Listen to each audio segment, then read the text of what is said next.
Kembali lagi bersama saya, Sudarto Gancir, calon guru penggerak angkatan 10 dari SMP Negeri 3 1 Atap Sempak Rube, Kabupaten Papua Barat, Provinsi Sumatera Utara.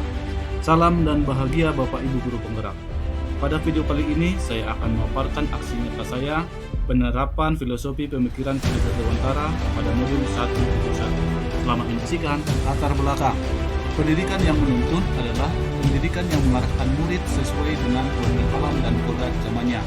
Tujuan pendidikan adalah menuntun segala kodrat yang ada pada anak agar mereka dapat mencapai keselamatan dan kebahagiaan yang setinggi-tinggi, baik sebagai manusia maupun sebagai anggota masyarakat. Perasaan selama melakukan perubahan kelas. Awalnya saya merasa cemas dan khawatir akan kemampuan murid dalam mengikuti pendekatan pengajaran baru yang telah saya persiapkan. Saya khawatir apakah mampu memberikan pengajaran yang efektif dengan pendekatan yang berfokus pada siswa. Apakah lingkungan belajar yang saya siapkan mendukung untuk pembelajaran siswa dengan baik. Namun seiring berjalannya waktu, perasaan-perasaan negatif itu mulai berganti dengan kepercayaan diri yang tumbuh. Saya mulai melihat perubahan positif di kelas. Murid mulai terlibat aktif dalam pembelajaran, berani mengajukan pertanyaan, dan aktif berpartisipasi dalam diskusi. Hal ini membuat saya merasa lebih tenang dan bahagia dalam peran saya sebagai guru. Selama mengikuti pendidikan guru penggerak pada modul 1.1, saya merasa bahwa pembelajaran yang sebelumnya berpusat pada guru, padahal seharusnya pembelajaran berpusat pada murid, sehingga anak kurang mengeksplor kemampuannya, kurang mandiri, dan tidak memiliki kebebasan dalam berekspresi. Saya banyak belajar tentang pemikiran Ki Dewantara, sehingga saya dapat memperbaiki pembelajaran yang telah saya lakukan. Filosofi pendidikan menurut Ki Dewantara ini menyadarkan saya pentingnya memberikan pendidikan yang menuntun dibandingkan hanya mengajar saja. Saya harus memberikan contoh teladan yang baik kepada murid. Selama proses perubahan, saya mendapat beragam ide dan gagasan, yaitu mengubah metode pembelajaran yang awalnya berpusat pada guru atau teacher center menjadi berpusat pada siswa atau student center. Saya menerapkan pembelajaran berbasis masalah di mana siswa diajak untuk berpikir kritis dalam menemukan solusi dari masalah kontekstual. Saya juga menggunakan metode pembelajaran yang aktif dan menyenangkan, di mana siswa diajak untuk berdiskusi dan berbagi serta mampu menyajikan hasil diskusinya, dan juga menerapkan nilai-nilai kolaboratif, mandiri, aktif, dan berani. Sebelum saya melakukan aksi nyata penerapan filosofi pemikiran Ki Dewantara, saya melakukan tahap perencanaan terlebih dahulu, yaitu berdiskusi dengan rekan sejawat, menyusun perangkat pembelajaran berupa RPP dan LKPD, dan menyiapkan media dan perlengkapan untuk pembelajaran. Pada saat pelaksanaan kegiatan pembelajaran, selalu diawali dengan pembiasaan berdoa terlebih dahulu untuk memunculkan karakter religius. Siapa kira-kira yang bisa memimpin doa? Satu orang aja. Oke.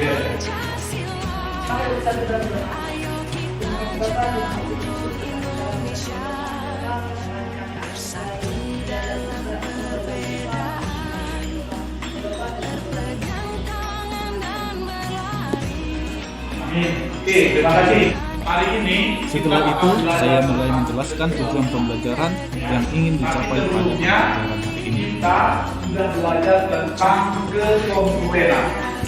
Apa itu kongruen? Siapa yang bisa? Apa itu kongruen?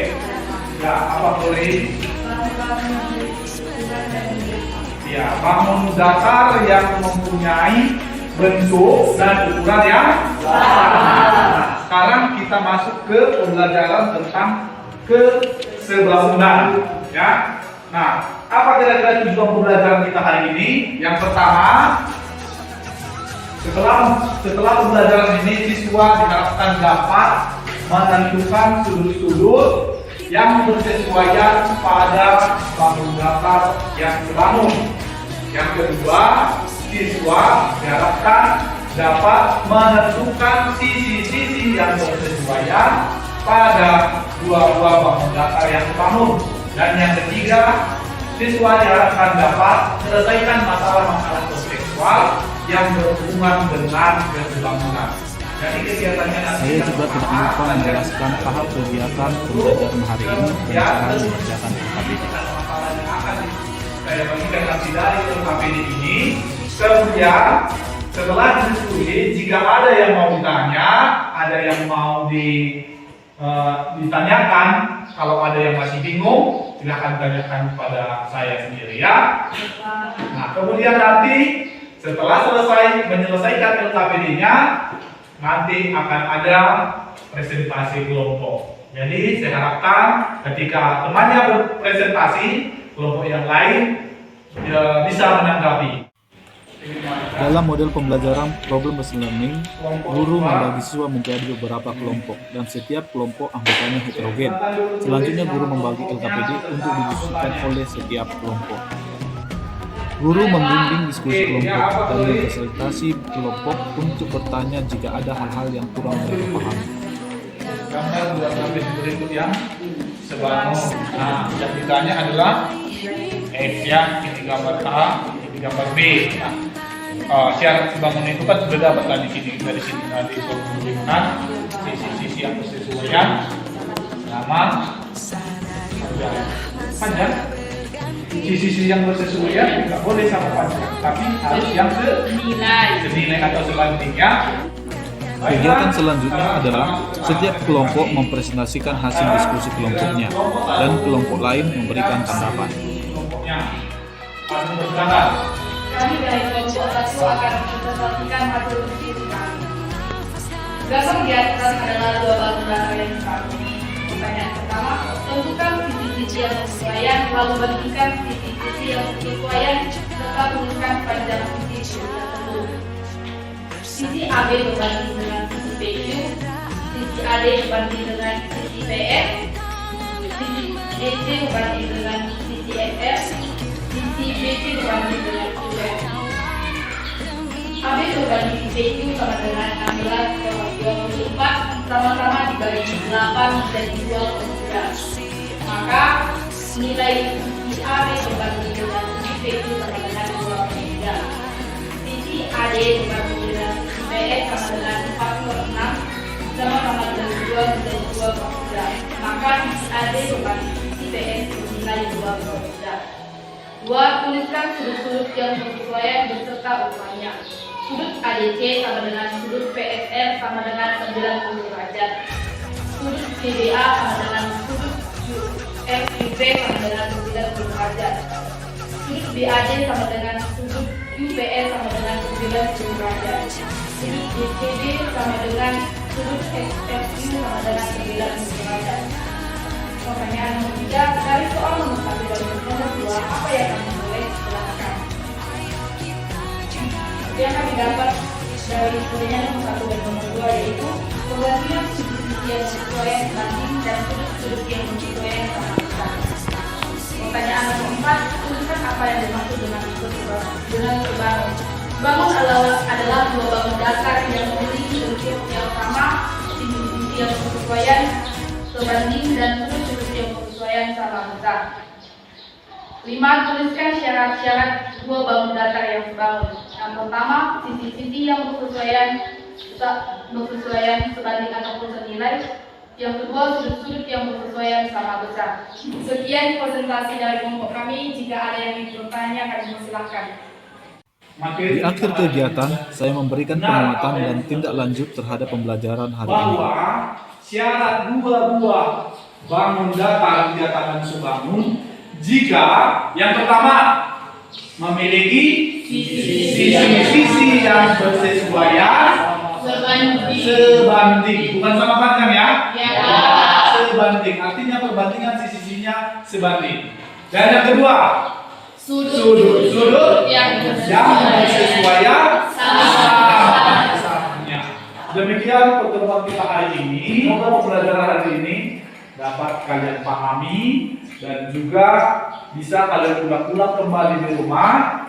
Dan jangan lelah-lelah untuk belajar. Dan tugasnya di rumah silakan dikerjakan halaman 438. Demikian pembelajaran kita hari ini. Sekian dan terima kasih.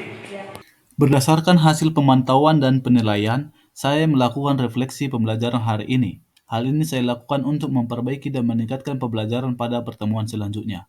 Adapun yang menjadi tantangan adalah masih ada murid yang tidak mau bekerja sama dengan temannya, hanya diam saja dan hanya mengandalkan temannya. dan masih ada murid yang kurang percaya diri pada saat melakukan presentasi di depan kelas. Solusi yang saya berikan adalah melakukan pembimbingan secara personal, melatih mereka untuk berani berbicara di depan dengan membiasakan kegiatan serupa agar mereka terbiasa untuk presentasi. Perkenalkan, nama saya Den Suseno Sembiring. Saya adalah salah satu guru di SMP Negeri 3 1 Atap Simparube. Saya adalah salah satu rekan sejawat dari Bapak Sudiarto Bancin yang sedang mengikuti pendidikan guru penggerak angkatan ke-10. Pembelajaran yang dilakukan oleh Bapak Sudiarto Bancin dengan model problem-based learning sudah sesuai dengan prinsip-prinsip filosofi pemikiran Ki Hajar Dewantara, yaitu aktif, kolaboratif, mandiri, dan berani. Hal ini terlihat dalam kegiatan pembelajaran di mana siswa lebih aktif dan terlibat dalam pembelajaran. Sukses terus untuk Pak Bancin dan sukses terus untuk program guru penggerak angkatan 10. Sekian dan terima kasih. Perkenalkan, nama saya Glori Tina Rabotu, saya kelas 9 di SMP Negeri 3 1 Atap Simparube, Kabupaten Papua Barat. Pembelajaran hari ini tidak menegangkan tetapi sangat menyenangkan. Saya diberikan kebebasan bertanya dan mengungkapkan pendapat. Bahkan pada saat diskusi ketika saya merasa kebingungan, Pak Bancin selalu memberikan bimbingan agar kami dapat menyelesaikan LKPD dengan baik. Saya sangat antusias dan semakin termotivasi untuk belajar. Terima kasih, juang-juang. Terima kasih telah menyaksikan video ini. Mohon maaf atas segala kekurangan. Tetap semangat, salam, dan bahagia Bapak Ibu Guru Penggerak.